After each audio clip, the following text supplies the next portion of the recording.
এই যে feeder apps, এই অ্যাপসের মধ্যে যারা এই অ্যাপসটা খুলছে তারা দেখেন এটার মধ্যে জুয়ার লিঙ্ক ঢুকাইছে।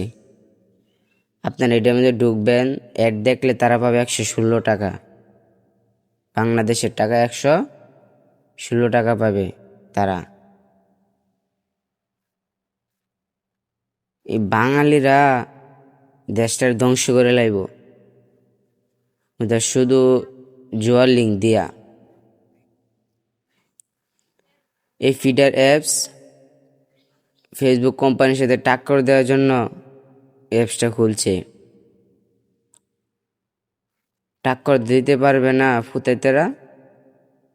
এখানে দেখেন মাঝখান দিয়ে আবার জুয়ার লিঙ্ক ঢুকাই দিছে। জুয়া কিন্তু ঠিকই চলে, এখান থেকে আপনারা খেলতে পারবেন। যে একটা পোস্ট করবেন, এই পোস্টটা যাবে না, এরা বন্ধ করে দিয়েছে।